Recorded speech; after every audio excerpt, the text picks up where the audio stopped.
Hello, everybody. Welcome to the Boss Rush Podcast here on BossRushGames.com and on Mixer and Twitch live. I am one of your hosts, Corey DIRRIG, and alongside me, as always, is the wise Wisconsinite, Jesse Douglas. How's it going? I see we're both repping some of our favorite podcasts on our shirts. My radio show that I listen to every day. Yes, I'm wearing a Giant Bomb shirt.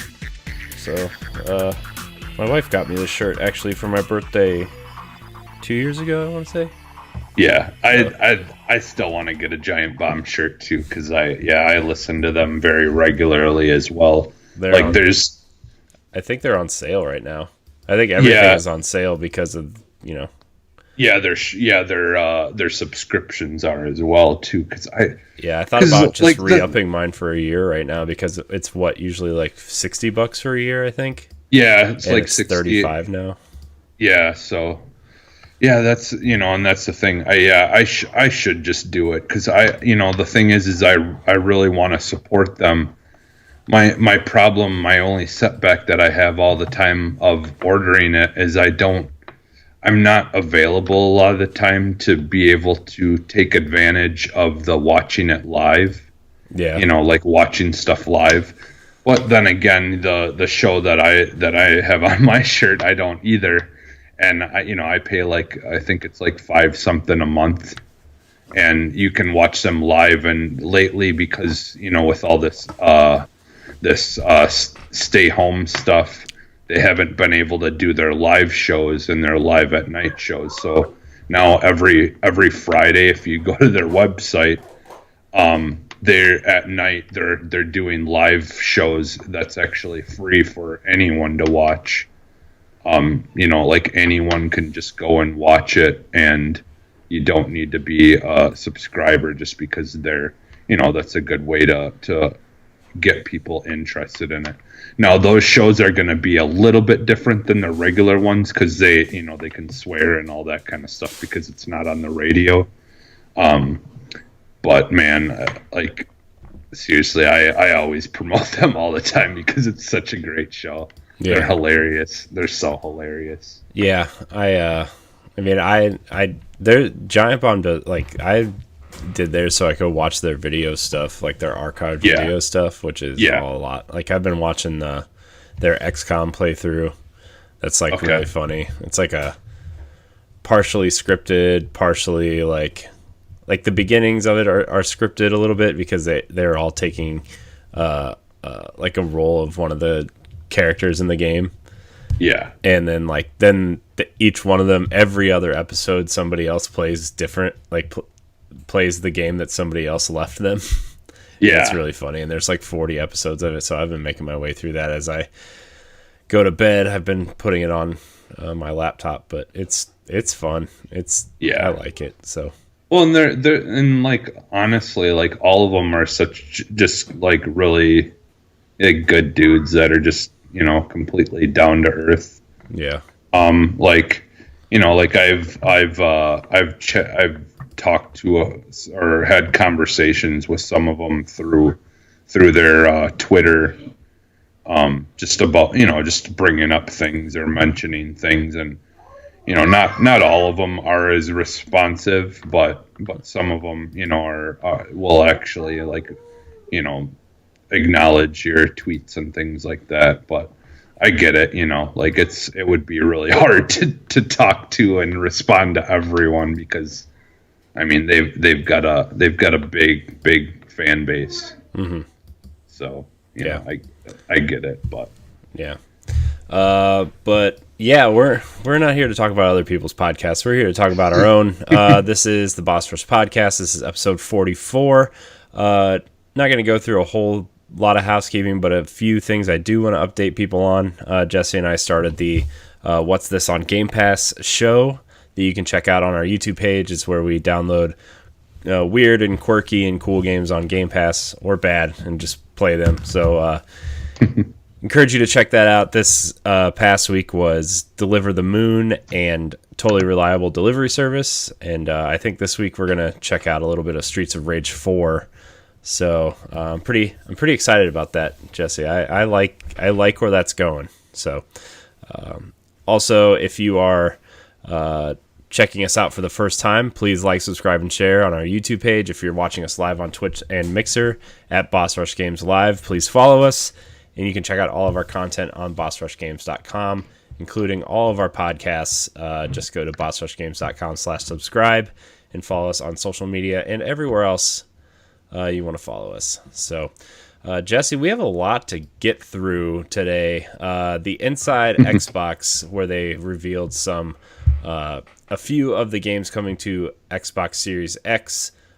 Mostly, I would say you would call them AA-ish titles, and then ending with the Assassin's Creed stuff. But yeah, the Inside Xbox happened. It was I feel like a lot of people were underwhelmed by it. I mean, I also feel like a lot of people went in with unreasonable expectations, I would say, especially when they said their big reveal stuff were going to come in June and July. But I enjoyed it for what it was, right? Like, I mean, I like to see it. It was a lot of new IP, a lot of interesting games coming. Let me pull up this list here. But what did you think overall while I get this list pulled up? Yeah, I like, obviously, and I've been saying this, like, because Xbox is definitely, like, I'm mostly a fan of Xbox. Like, I mean, Nintendo is pretty close there. It's just, like, kind of, honestly, the only reason I don't play my Switch as much as I would like to is there are a lot of great games on Switch that I would like to play, but I just don't have the money to spend on both consoles. And so, right now with Game Pass and all that stuff, it's just really hard to try to play anything away from Xbox because there's just so many more options. But for me, like, yeah, it definitely could have been better, because, like, I do feel like they were kind of misleading when they were talking about, like, us getting gameplay like that alone. I am completely 100% with people who are disappointed, because, like, like the whole selling point, this whole entire time leading up to it was that that we were gonna get to see gameplay of Assassin's Creed, which we got zero of. Well, there was a good 3 or 4 seconds in there scattered throughout the 2-minute trailer. But that's the thing, though, it's hard to tell what was gameplay, because it was all just basically another CG trailer. I mean, all the footage they showed, I think they said about 80% of it was in engine. I mean, that's not necessarily gameplay, but that. Yeah. I mean, I could tell it wasn't a CG trailer when I was watching it. Yeah. I mean, not a CG trailer, but I mean, it was like a trailer. Is what I meant, a trailer. It was a very cut together, kind of. Yeah. I would say mood piece.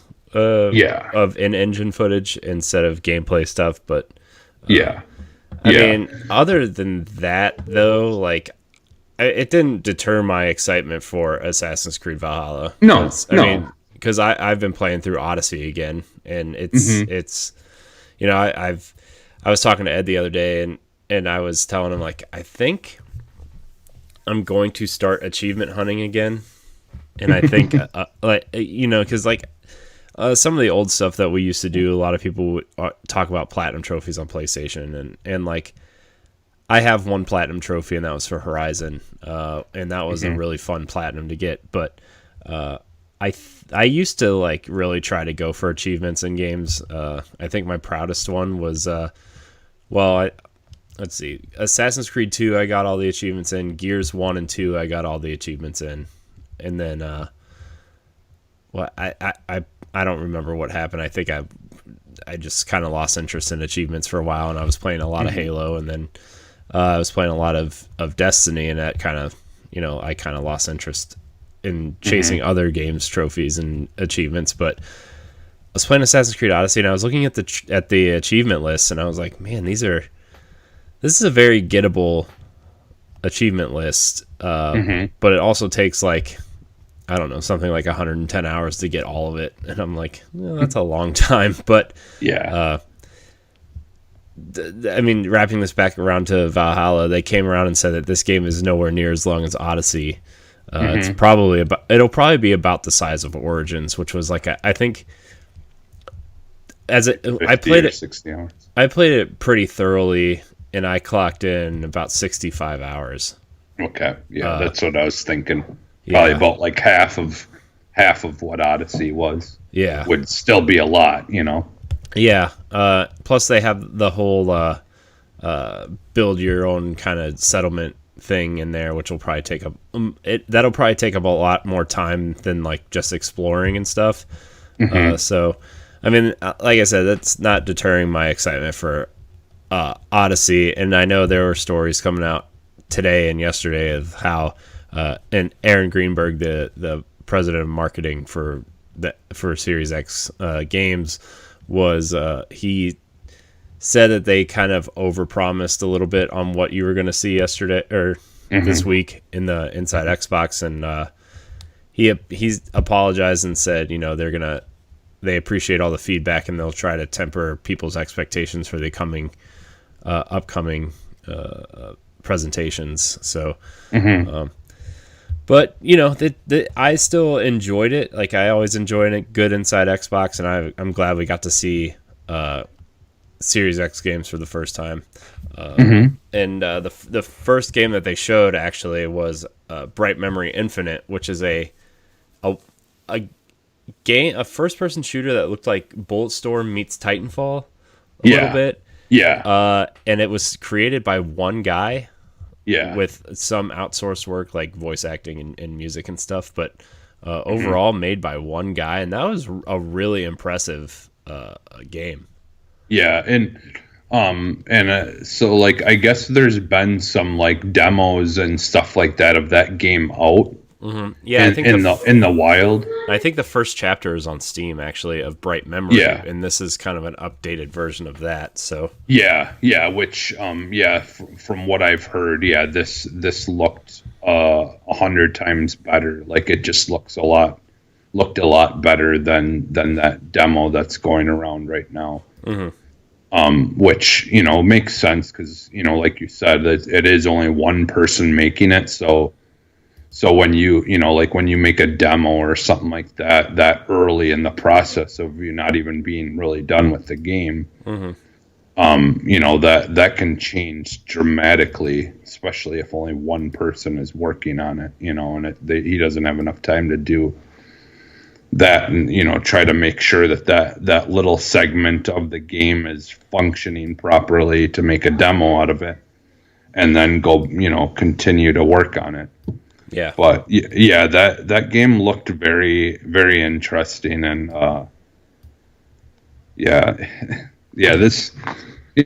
show, like just to kind of give like my full thought of like the show overall, like I obviously they could have done a better job of being a little bit more forthright about like what was what kind of game footage and stuff, because like we did get a lot of game footage from some of the other games, but I just feel like the one that they had been hyping the most, we got probably the least amount of gameplay of I mean, some of them we didn't get any gameplay, like Scorn or whatever, but like overall, like I was a little disappointed, but at the same time, like I couldn't deny the fact that like this is something that they absolutely had to get out there,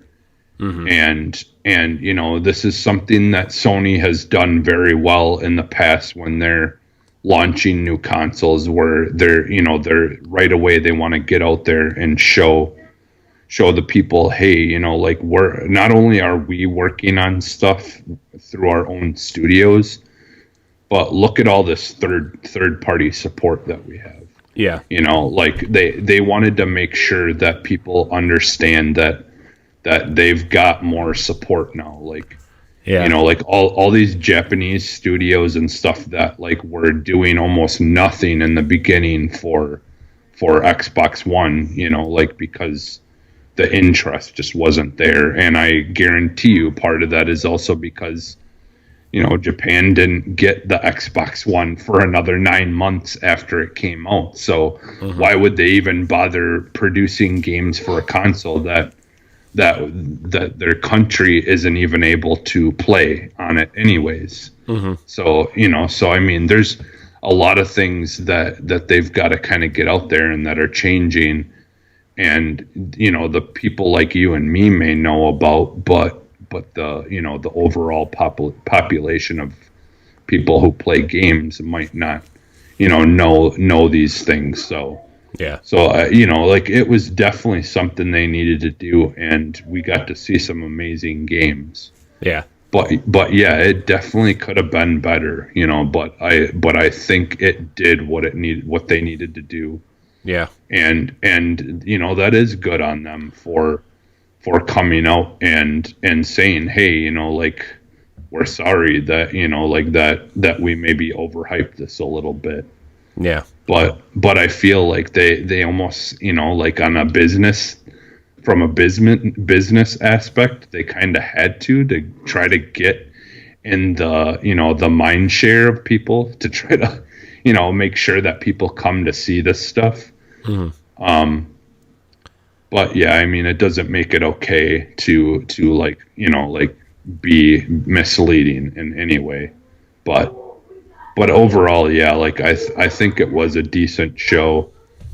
And like I said, yeah, could it have been better? Yes, but I, you know, yeah, we got to see some great games. Yeah. So, yeah. So I mean, we'll cover the full list, probably the whole list on Arsenal X this week, because there were a lot of games shown. But I think the one game that really stuck out to me, and I know it's coming to Xbox One also at some point, which they confirmed, was Yakuza Like a Dragon, which is it's the 7th game. It's Yakuza 7, but they're not putting a number on it in the West, which is interesting. I mean, it's kind of like a series reboot a little bit. It's, you know, because 0 through 6 followed the same character all the way through, and Yakuza Like a Dragon is kind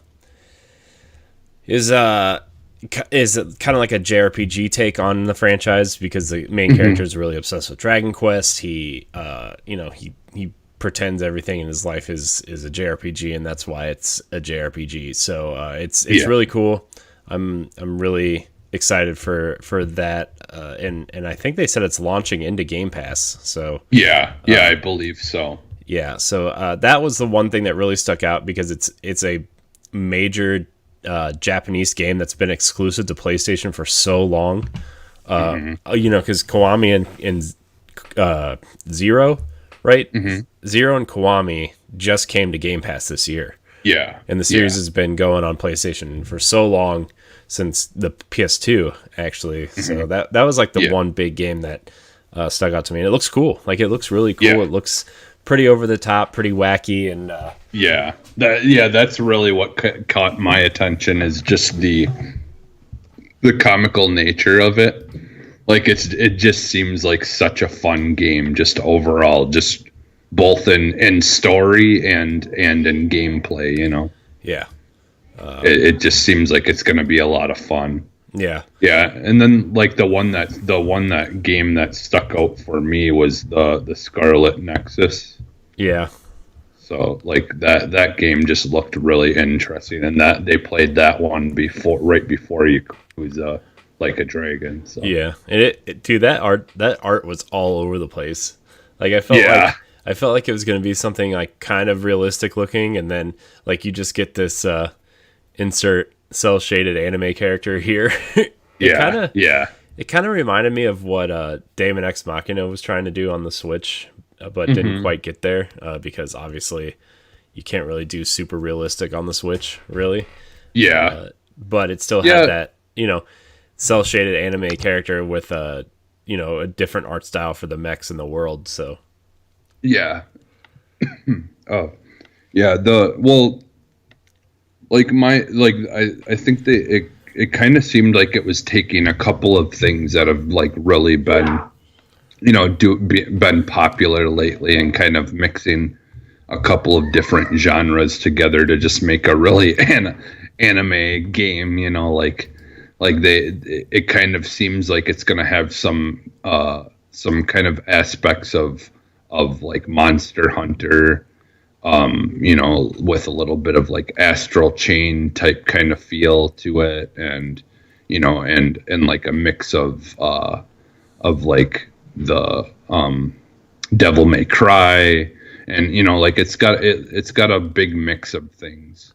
It seems like too, and yeah, and obviously it must be pretty early in the stages of it. Like they've just got like a lot of like concept type kind of videos, or maybe some of those videos were just like older models of the game, like, and they've just kind of been gradually updating and changing up the art styles and stuff like that, because they haven't completely agreed on an exact style yet of what way they want to go. But yeah, like and normally, like I've said in the past, like the Devil May Cry and Bayonetta games and stuff are amazing games, but they don't always connect with me on as much as a lot of people. Like it's a little bit harder for me to get into those kind of games, but I feel like this game seems like it would have enough of a mixture of other things being mixed in as well that it would hold my attention a little bit better. So yeah, I'm definitely looking forward to both of those games, the Yakuza and Scarlet Nexus, just like getting to see some more of this stuff in the future here. So yeah. But yeah, so another game that kind of stood out in terms of what they said after the Inside Xbox was Dirt 5, which is, it looked like a traditional racing game, right? It just looked like a racing game, but they did confirm that it's going to run at 120 frames a second on the Series X, which it's the first confirmation of a game running at, higher than 60 frames. So I think that's pretty exciting for people who are not only racing fans, but also when Halo Infinite comes out, people are probably going to expect it to run that fast, where, we'll run that, we'll run the campaign at 4K 60 frames a second in the campaign, but we're going to run it at 120 frames a second in the multiplayer, and that's where people are really going to start feeling it, and I think that's pretty exciting news. I mean, I'm not excited for Dirt 5 at all. If I'm going to play a racing game on Xbox, it's going to be Forza something or other, but I think that's exciting to hear that games are taking advantage of the 120 frames a second. Because, when they first said that it was capable of that, people were kind of blowing it off like, yeah, okay, whatever, 120 frames a second. You know what I mean? Ed. Yeah. Yeah, the one guy who's not here. Sorry, Ed. But we got to take jabs when we can. So. Man, that's funny. The other night when we did a 1v1 with Brody from Diggity Podcast, and we were jabbing at Ed before the show. It was pretty funny. Yeah, we love you, Ed. It's all out of love, right? Yeah, it's when we stop jabbing you is when you should start worrying. Yeah. We only make fun of people that we love. Yeah. So, are there any other standouts before we move on from the Inside Xbox stuff? I mean, like a lot of them, like a lot of the this games seemed like what you would be playing. Yeah, exactly. But like like I need to go and look a little bit more into the old footage of it, but obviously Scorn is definitely going to be interesting. I've looked at some game footage, and it looks like it almost, from the game footage I've watched, it's almost like a Tomb Raider or a Hellblade meets Aliens. Mm-hmm. The movie Aliens kind of thing. Mm-hmm. Because like it is very much like Tomb Raider and stuff where it's you're in like these creepy looking cave type things that and you're solving puzzles and to make your way through these caves and stuff, like in these underground tunnels and things like that. So it definitely, and then like it's more of a first person shooter, but yeah, like it almost is like a mix of Tomb Raider with like a first person shooter type Aliens kind of things, from what I've seen so far. Yeah. Now, remind you that, like I said, that footage is from like 2014 or something like that, or 2016 or something. I think it was first shown in 2014. And then they eventually, a couple of years after, like came out with a demo. But then that was it was, from what I understand, it was kind of just scrapped or canceled for a while. But Microsoft must have said, hey, we wouldn't mind, funding this and trying to help make it happen finally, or something. Because I think it was only like for PC at first when it first was talked about. So yeah.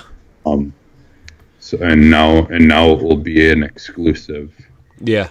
Timed exclusive, I think. Yeah. Well, a lot of these have actually been confirmed to be Xbox console exclusives. So yeah. I mean, good on Microsoft for getting some exclusives out of this. But I think a lot of these games, I think, are going to show up on Xbox One also. I mean, they said as much, and I think Sony's probably going to do the same thing when they finally reveal their stuff. But, if you want the 120 frames a second Dirt 5, you're going to get it on Series X. And the thing is, too, is they revealed their new kind of logo that's going to go on the boxes that says optimized for Series X. And it's a pretty, I mean, it's just like a pretty standard, looking thing. It just says optimized for Series X, right?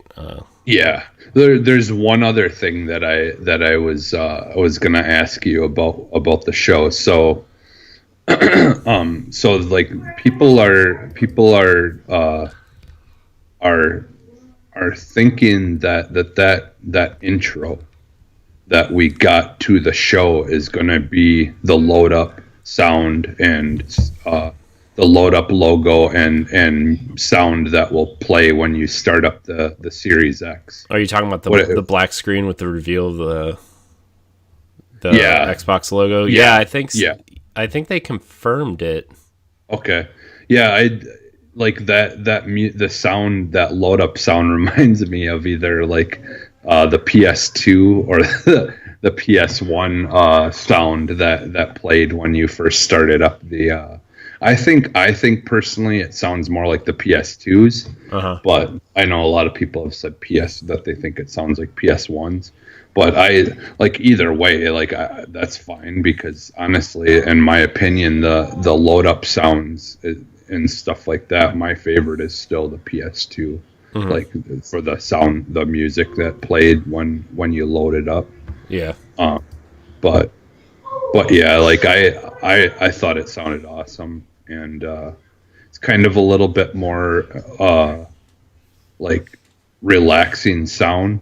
But I like at the end of it how it just kind of like you hear it slowly fading away in the background, the sound as it's done, the beginning part's done. So yeah, I don't know, I really liked it. So also let's see, there was Sorry, I got distracted. My kid woke up from her nap like an hour early. So, yeah, there's the last thing about the show I wanted to talk about was the Madden 21 stuff. Oh yeah. And how like a lot of these games support smart delivery except for Madden, but that's what it's called, right? Smart delivery, right? Where they smart and delivery. Every single game in this presentation does smart delivery except for Madden, who's doing their own version of it called Next Level, which you have to buy the game on Xbox One first during a certain time period, and you have to buy the Xbox Series X and redeem a code on Series X to get it before December 31st, 2020. That's such an EA way to go about smart delivery. You know, Microsoft made it so easy, and EA's like, nah. Yeah, we'll do our own thing. We'll make it more convoluted and try to somehow think that we're making ourselves look good. Yeah, and that here's the thing, though. Come on, EA. It's going to be on EA Access by January anyway.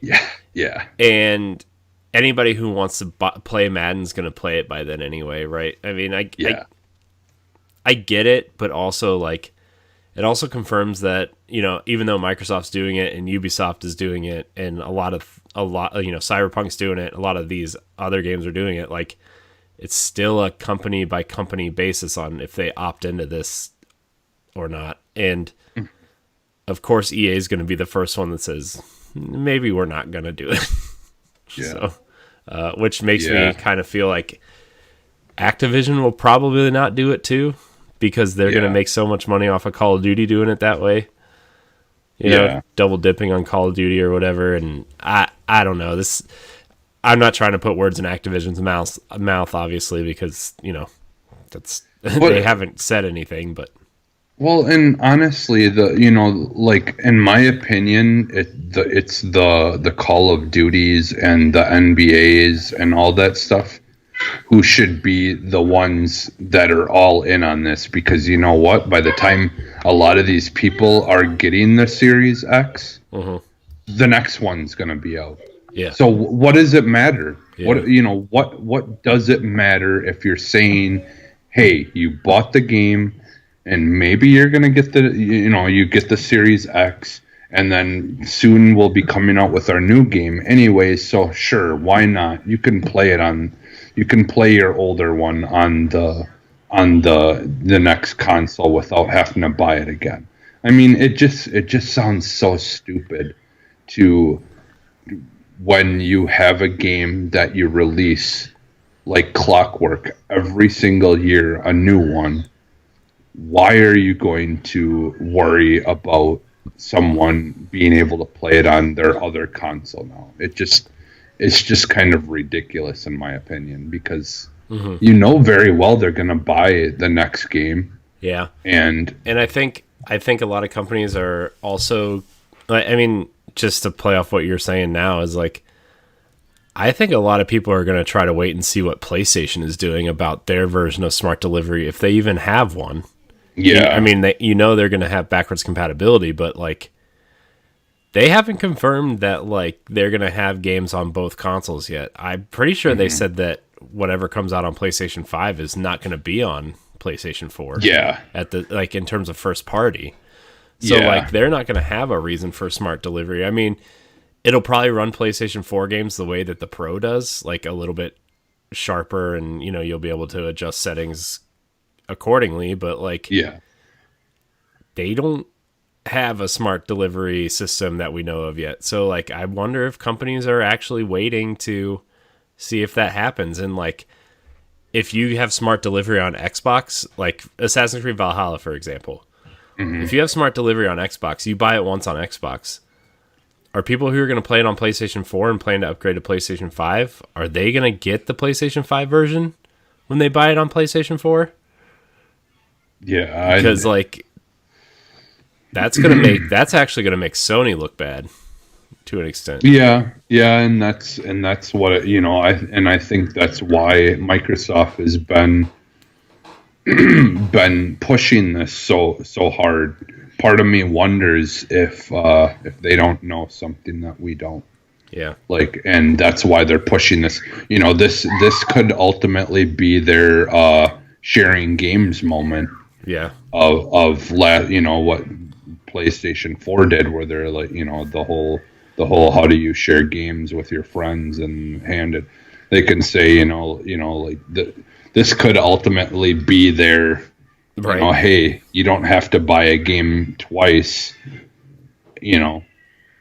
Right. Unlike Sony, you don't have to buy a game twice. Right.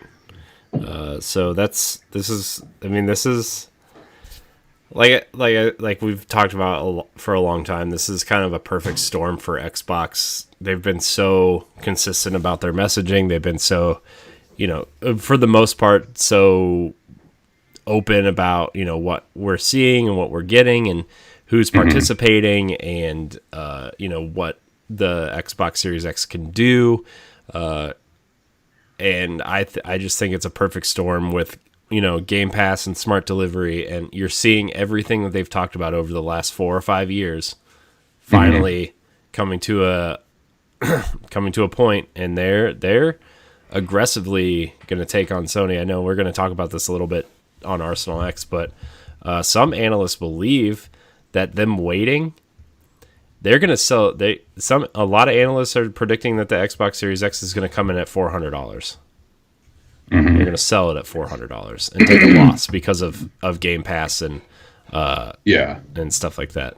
So yeah, like, well, you know, I've like, we know, like, between the two, you know, Sony isn't exactly a poor company. No, like, as far, you know, they have money, but they don't have Microsoft money to take like a much bigger loss on the console front to try to bring people into the, because, you know, for them, when you have things like Game Pass and, you know, like, and you've got the ability, you know, for the xCloud stuff and all those things, and the Game Pass Ultimate, you know, where if you have PC, you can take advantage of not only playing the games that you want to play on your Xbox, but also on a PC, and you're getting the ability to play some of those games early, and you're getting, you know, like, Game Pass alone, if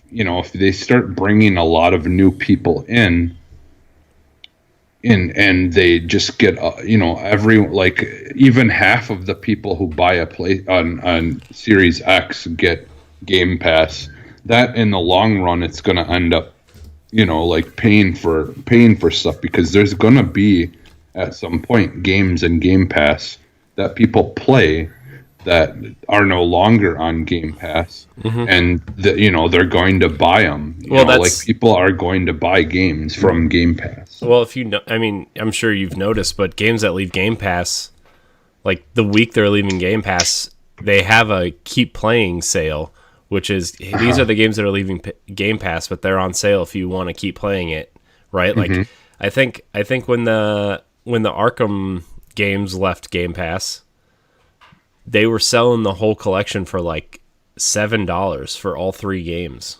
And it was like, that's like $7 for all 3 of those games is a no-brainer anyway. I think all those games are great, you know, but like, yeah, I think that's another way because Phil Spencer has said they've seen people buy more games that are subscribed to Game Pass, right? And I think that's how they're getting people to buy games, is putting them on sale when they leave Game Pass, you know. And I think you're going to, I don't want to make this sound kind of like Microsoft's going to get greedy here, but I think that's a good way to get people to buy more games, is like, you know, maybe you see games, because we've seen Bethesda's games are just now leaving Game Pass, like Doom and Wolfenstein and stuff. They're leaving Game Pass, but they were on there for like 2 or 3 years. Like, when did Game Pass launch? Doom's been on there since Game Pass launched, I think.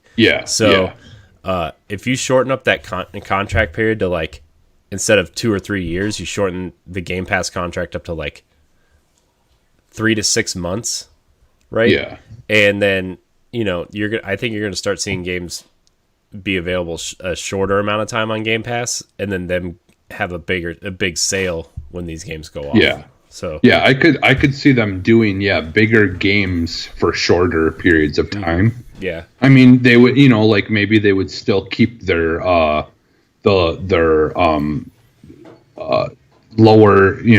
budgeted indie games on there for like a year still. Yeah, but I mean, even games like Ashen, that game was only on there for what, 6 months?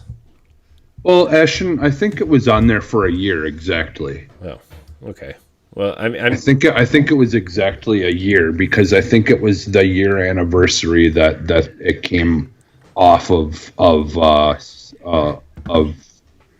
the Game Pass. Okay. I just remember that game wasn't. It's like it was on there and then it wasn't. And we've talked about it a lot too, where you wanted to buy that game because it wasn't on Game Pass anymore. Yeah, which I will be here eventually. I just right now I've kind of picking and choosing where I spend money. Yeah. So I had to get some new headphones, and so that was my extra money for a little while here. Yeah. So, yeah, I think Xbox is doing a lot of great things. I mean, I'm still excited to see what Sony's gonna bring because they said that Horizon could be a launch window game, and I think I think once Sony shows a game or two and they show the console, we're going to have a very different conversation than we're having right now. I mean, I think this is just like people are being too negative. I think they're being too positive about Xbox and too negative about PlayStation. And, rightly so, because Microsoft's making all the right moves and Sony hasn't really done anything. They released their controller in a PlayStation blog post for whatever reason. Like that could have been such an exciting moment to reveal the controller right through a video or something, and they just haven't. Like they haven't even done any state of plays yet, and which I assume we're going to get one probably at the end of May or June for The Last of Us and Ghost of Tsushima. Which speaking of, so Xbox hasn't announced anything for next month. There is something apparently next month. Yeah, but apparently there's people who are like in the press and media stuff that had mentioned something about something. I think instead of an Inside Xbox, they're going to be part of IGN's summer game thing. Oh, okay, that's what it was. I think it was the IGN. Someone from IGN had mentioned something about they will have stuff. Yeah. Yeah, because I think it was but it's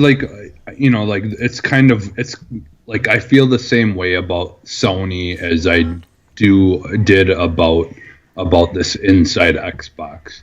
That like it it just, I don't know, they not saying anything or not just kind of being quiet about things and not really delivering on what they should be delivering on right now is kind of where my disappointment is. Because I want to know, that's the thing, is I want to know more about the PS5 because I want them to give me a reasons why I need to get one, because I would like to get one. Yeah. Because I would like to be able to, because I think this next generation is going to be much different than the past, the previous two. I think this is we're actually going to see both consoles really, hitting the marks, but the way things are going with Sony right now, it makes me worried that they're just not prepared for, they're not as on top of their stuff as Microsoft is right now. And it makes me worried because I know a lot of people have said, in the past, that the reason to get a PS4 was because, yeah, they not all of the games that they make that are exclusive for PS4 are all like big, massive games, but they, they let people make the games that they want to make, and they release them on their console. And like that had been the big complaint about Xbox for the longest time, is that they seemed like they only wanted to fund the games that were going to make them a lot of money, and they've kind of now proven with all these little games that these big developers are getting to make that are like passion projects and stuff like that. Like they're finally doing that, now. So I just hope that Sony hasn't lost sight of those things that are the reasons why so many people picked Sony over Microsoft, this generation. And, like, because we've seen it so many times in the past where people get, super well, and then they just completely forget about all the reasons why they're at the top of the hill, So it just makes me worried, because I want to see a very, very competitive generation where both consoles are just throwing blows, back and forth, and really pushing each other to be better, Yeah. like that, because we'll all benefit from that. Yeah. So and it's disappointing that they're not out there getting anything out, like trying to say, like have a back and forth. And I know a lot of people say, well, that's because Sony doesn't have to. Well, there comes a point when comes a point where you have to. You can't just not, And that's what makes me worried. That's like if they're being, in my opinion, if it's true that they are just sitting back on their own accord and they're not saying anything because they feel like they don't have to, you're being a little too arrogant, in my opinion. Yeah, I mean, if people are going to make you negative, in my opinion. Yeah, people are comparing it to the PlayStation 3 generation, and that's something that Sony, I know, does not want to relive, and if they don't show something, like, I think all they need is they could do like similar to stuff that Xbox did today. All they need is like a teaser. Okay, God of War 5 is coming, Horizon is coming, Spider-Man is coming, and you throw a couple third parties in there like Avengers and some other stuff, just you can show like 5 or 6 games and people will be like, okay, Sony's back on track, and that's all you have to do. Like when you reveal the console, right, you just show 5 or 6 games that are coming, and that's all you need. So because like Xbox has stuff that's still coming out for this generation that they've been showing, and they're showing stuff for next generation. Yeah. And all we have is The Last of Us and Ghost of Tsushima. Yeah. For PlayStation, and it's completely dead and silent. But I think in PlayStation's defense that The Last of Us and Ghost of Tsushima are 2 games that are bigger than anything that more high profile, I should say, than anything Microsoft is releasing the rest of the year, right? I think the 2 biggest games Microsoft had this year were Gears Tactics, it's out, and I mean Gears Tactics still coming to Xbox some point this year, but it's out on PC, and Ori, I would argue, are the 2 biggest games they've had. Although Bleeding Edge and Minecraft Dungeons is coming, and Minecraft Dungeons is going to be big. Oh yeah, that's good. That, in my opinion, would be bigger on a sales point. I think it's going to be the biggest game that comes out this year from both first parties by far, especially because Minecraft Dungeons is on everything, right? Mm-hmm. I'm just saying in the hardcore gamer sphere, or whatever you want to call it, like those 2 games are what people are looking forward to the most. And the only caveat to Sony not saying anything about PlayStation 5 is they still have 2 huge marketing cycles to go through for games on PlayStation 4, whereas Xbox is kind of done, in terms of their major system selling games. So where Sony still has 2 games left to go. So I think after The Last of Us comes out, I would actually argue that you're going to see PlayStation 5 stuff at the end of May, before The Last of Us comes out and Ghost of Tsushima. But those are the marketing cycles that they still have to go through before they start releasing more information. Because like you want to do it in May so you can start getting pre-orders out on these consoles, right? Like you need pre-orders to start at the latest July. Yeah. And to know how many units you're going to need for a pre-order, allotment, and then to see how many you can actually ship to stores, pending Corona doesn't eat up all your manufacturing time. So there's a lot of things that come into play about how this next generation of game systems sells.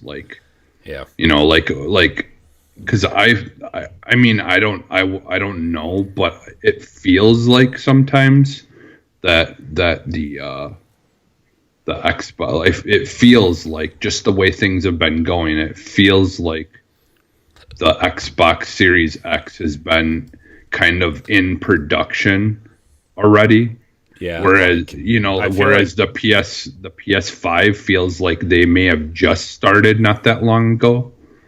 So like I could see the Xbox Series X having more consoles available than the PS5, and there being a point where people are like, well, if I want to play this or I want to play that the best way, the only thing on the shelves right now is the Xbox, so I'm going to get that, Yeah. Like I could see that happening. Not a massive amount of people doing that, but even if 1 or 2 people are getting an Xbox because there isn't a PS5 there, that's still someone then that's going to be into that ecosystem that isn't on the PlayStation now, for the time being. Ooh. Yeah. So we'll see. We're gonna keep talking about these consoles until they're out and beyond. So I'm still looking to get Series X first, and the only thing that could drive me to PlayStation 5 right now is if Horizon came to PlayStation at launch. And at this point, I don't even know if that's going to get me to get it at launch, just because I'm so invested in not only the Xbox ecosystem, but the 2 games I want to play the most right now are Halo Infinite and Assassin's Creed Valhalla. And I already have the whole series on Xbox of Assassin's Creed, so I'm not gonna jump ship at this point. So but I'm excited for both consoles, and there's still Switch still has stuff to talk about this year too. That they came out and said during their financial report that they have a lot of games still planned to come this year that they haven't announced yet, because a lot of people were concerned that Nintendo's lineup this year was very sparse. Yeah. Which they're not wrong, right? I mean, the only 2 games they have right now, first party wise, are Xenoblade and Xenoblade, and I think they're publishing Bravely Default 2. Yeah. So, and obviously they have a lot of the 2K library coming to the system in May, and whatever the Mario stuff is that they've kind of been talking about, the Paper Mario and all that. Yeah, but they haven't. Nintendo hasn't officially revealed that yet. Those are just like people talking about it in rumors and stuff.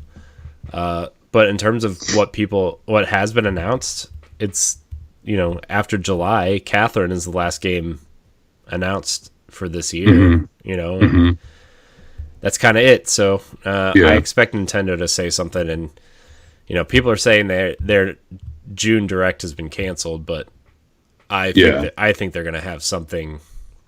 Well, the one they had planned may have been canceled. Yeah. But they might be retooling it, and it might just be like another day than what the day they had originally planned.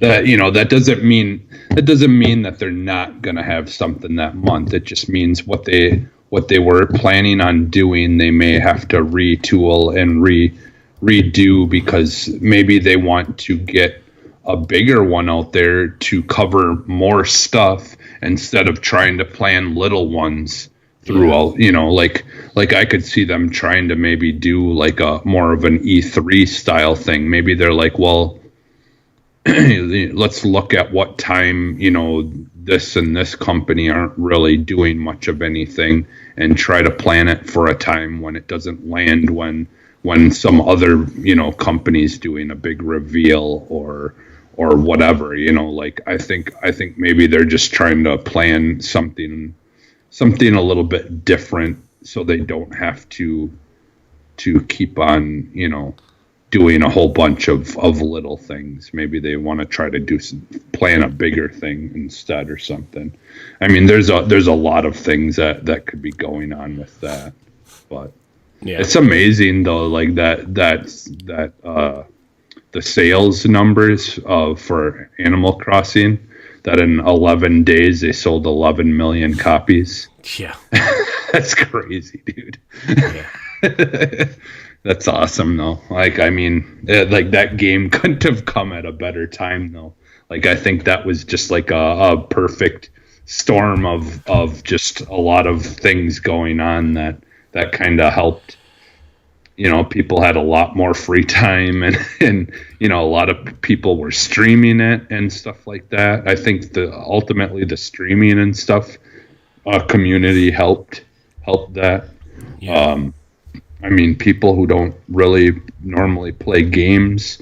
There's the show that I listen to, their intern, because of the stay-at-home stuff. Her and all of her friends did a meetup in Animal Crossing, and they threw a birthday party for one of their friends in the Animal Crossing world. Like, they left her gifts and stuff at her house. Yeah.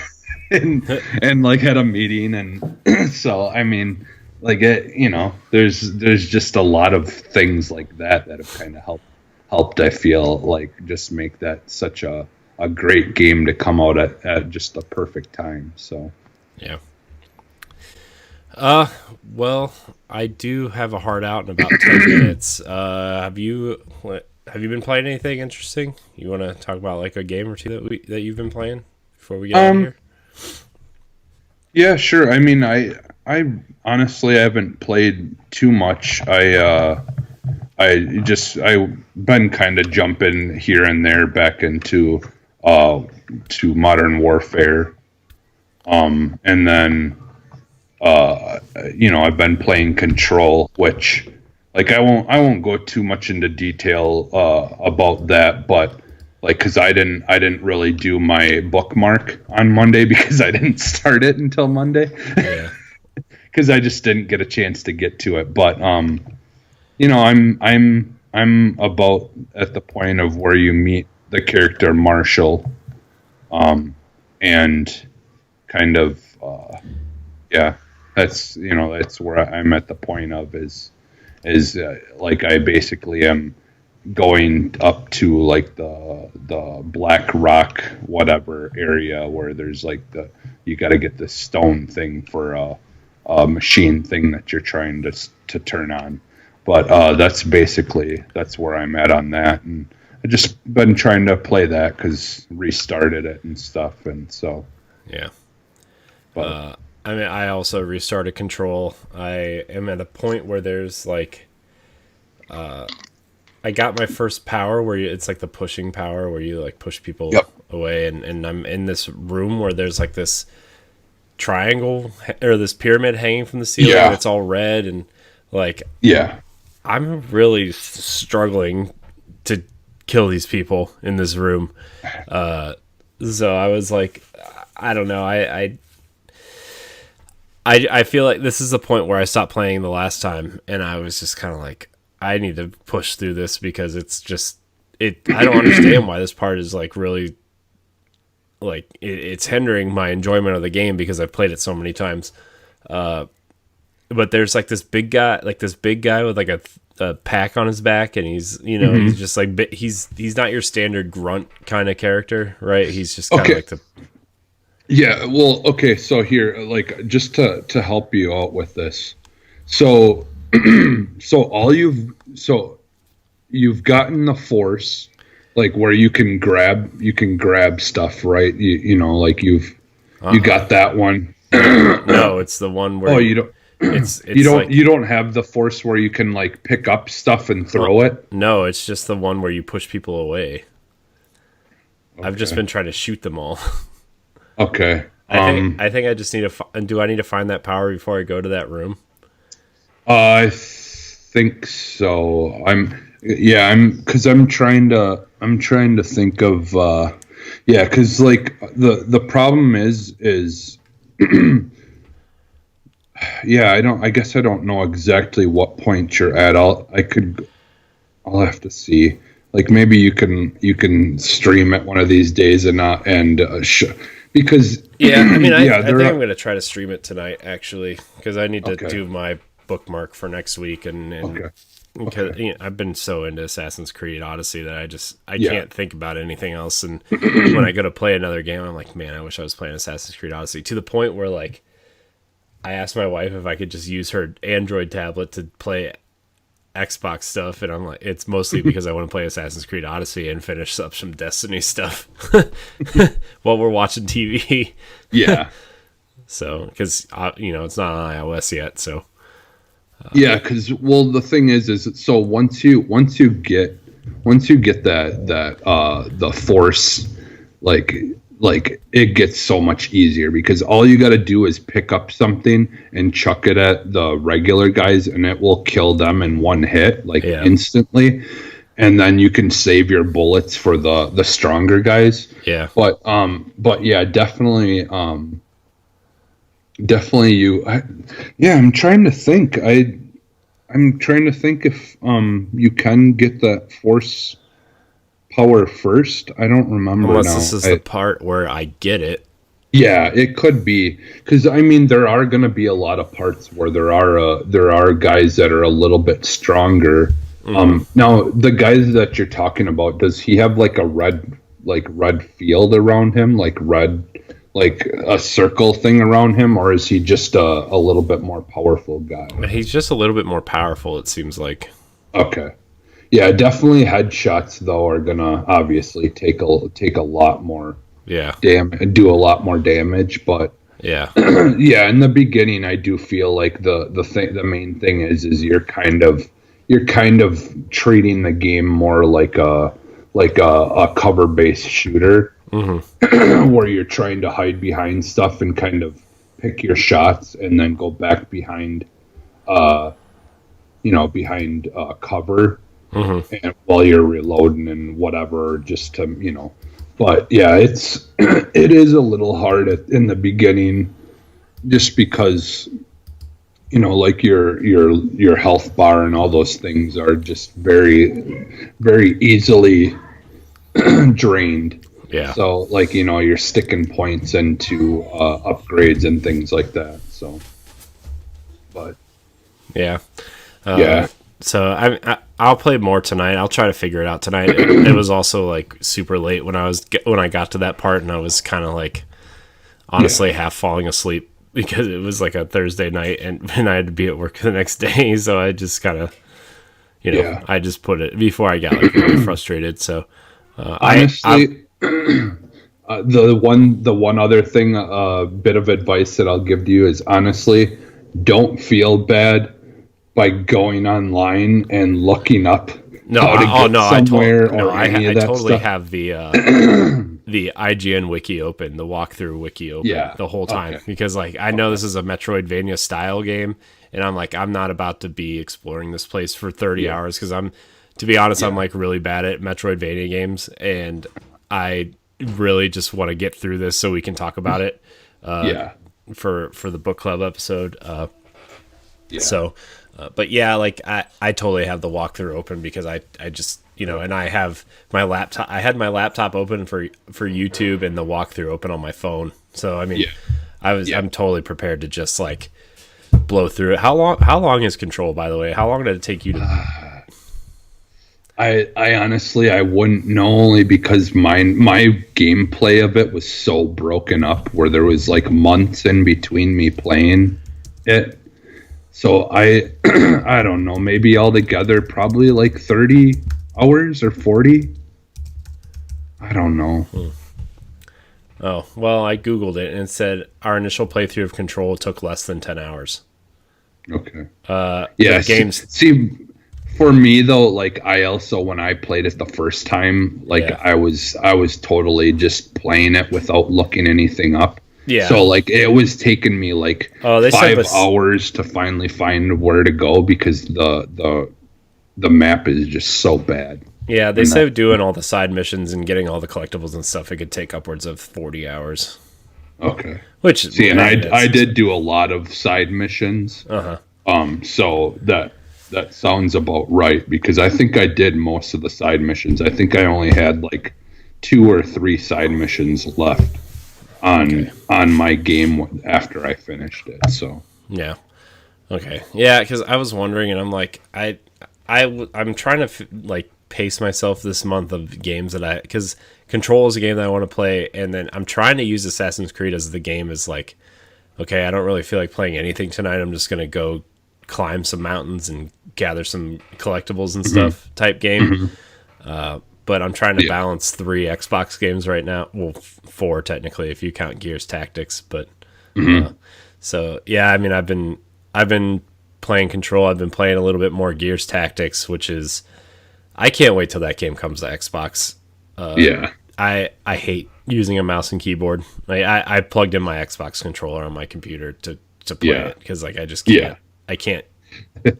But the controller functionality is great. Like it works just fine. So I've been playing that. I've been playing a little bit more Destiny. I'm as big of a Destiny fan as I used to be. I still haven't beaten Shadowkeep, the campaign for Shadowkeep, and I'm just like, man, they're Bungie's teasing a new expansion to launch with the new consoles alongside the new consoles, and I want to be caught up at least in the campaign side. So I also, there's a broken achievement in Destiny now since they went free to play and they changed the way you level up and stuff.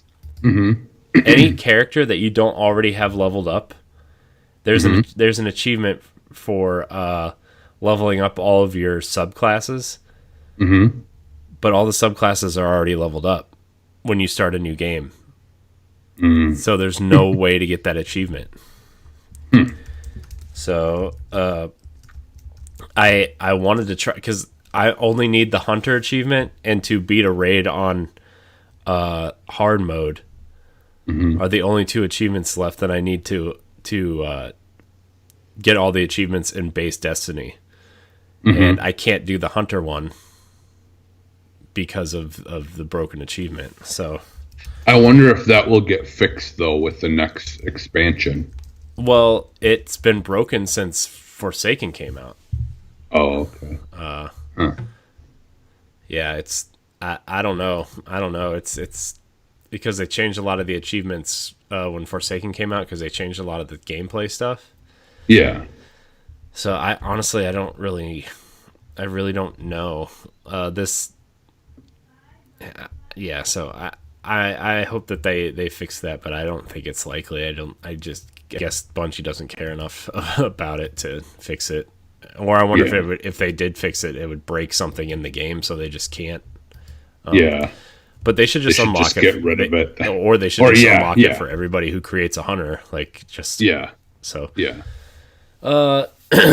But other than that, Assassin's Creed Odyssey has just kind of been my go-to game. It's... I don't know. I got sucked back in real hard. I woke up... The cat woke me up early this morning. So you played a little bit. So, yeah, I woke up at like 6 o'clock this morning.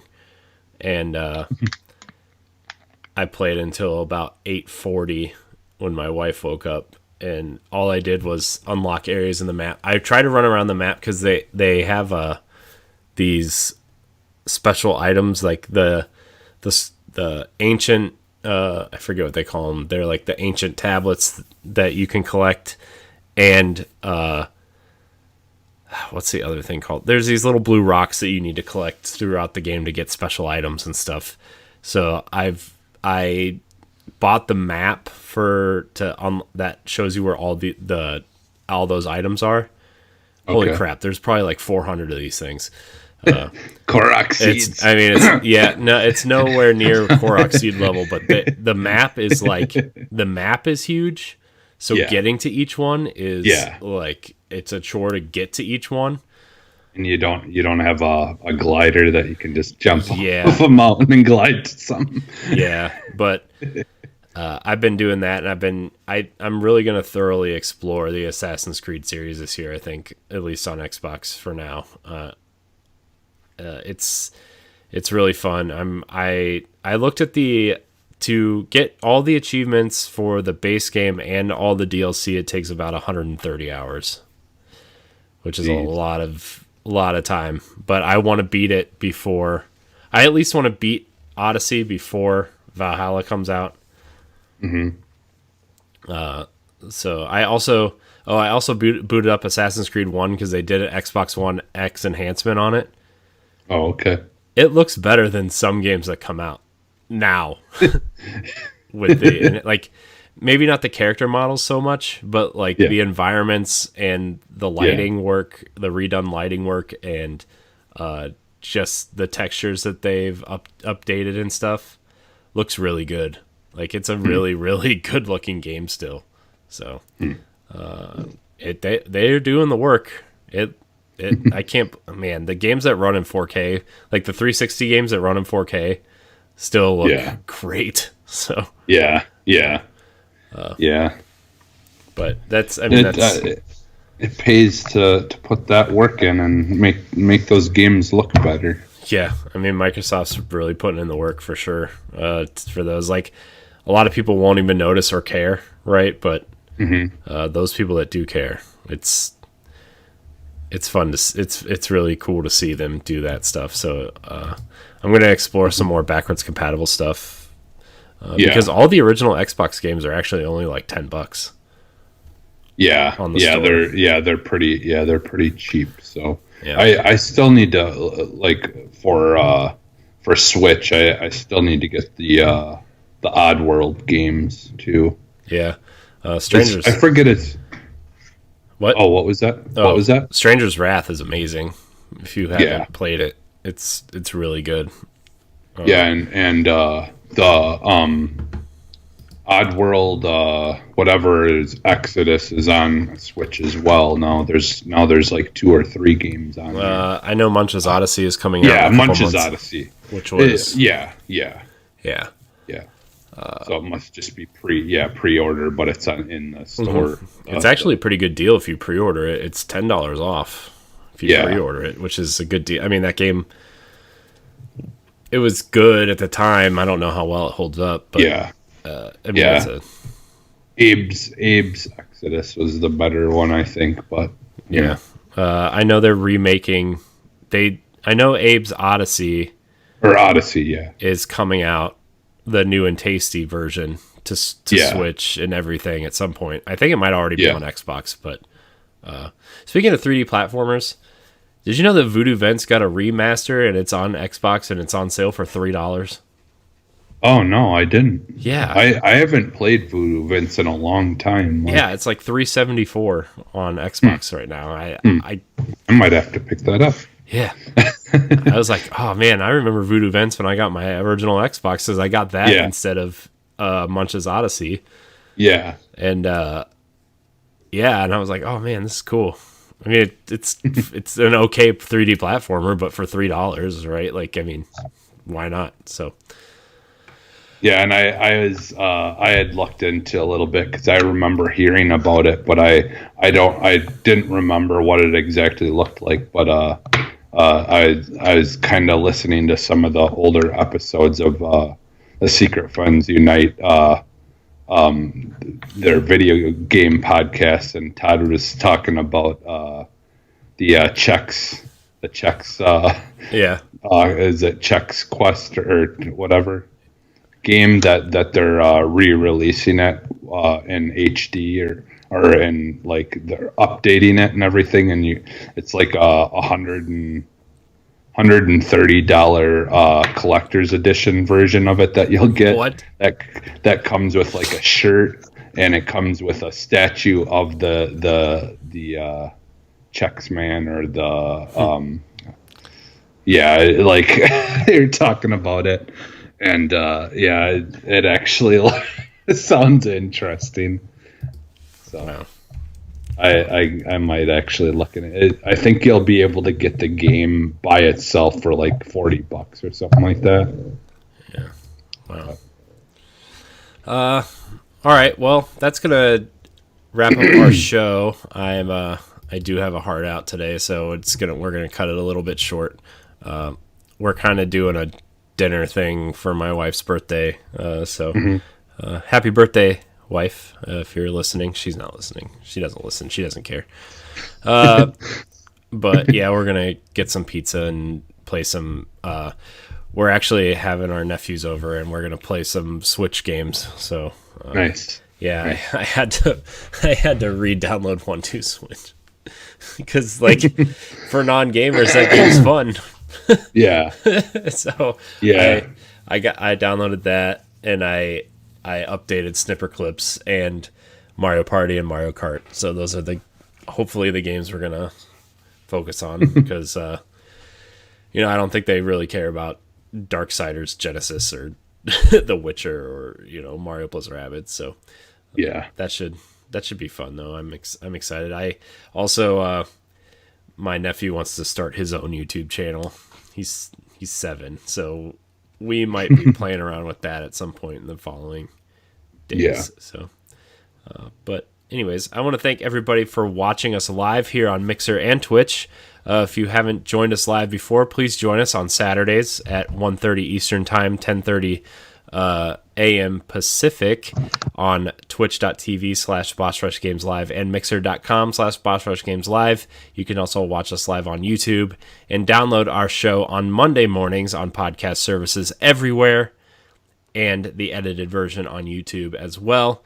Just search for Boss Rush Games or Boss Rush Podcast. You can download our family of shows, which includes Nintendo Pow Block, Arsenal X, the Xbox podcast.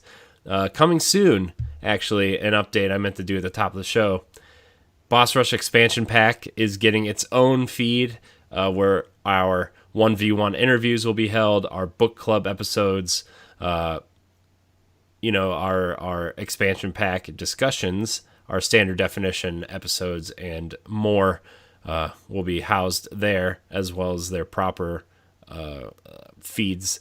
Also, I think I'm going to do it now, Jesse. We are working on a PlayStation podcast. It's going to be a little bit different than these podcasts, since we're not all of us are huge PlayStation fans, but we do have friends that are. So we're announcing Crossroads, a PlayStation podcast here on Boss Rush Games. You can check out that show in the coming weeks. We're going to bring in guests from all over the podcast world, such as Diggity Podcast and the Trophy Room, and a lot of friends from around the internet will be joining us on that show as well, to talk about PlayStation and get the PlayStation experts' opinions on the PlayStation. So that is coming as well, and that will hopefully be. I want to launch it around the time the show hits episode 50. We're still putting stuff together. And I kind of want PlayStation to announce something before we start that show. I think starting fresh with a PlayStation 5 look would be a good way to start that show. But also check all that out. Check out our YouTube page, youtube.com/BossRushGames, and our website at BossRushGames.com. Jesse, where can we find you? You can find me almost everywhere as Phantom NXS. Yeah, and you can find me at I am CorianHD on Twitter and Instagram, and CorianHD on Mixer and Twitch. I want to thank everybody so much for watching and or listening. Remember to like, subscribe, share, rate, and review wherever you consume our content. And until next week, we love you.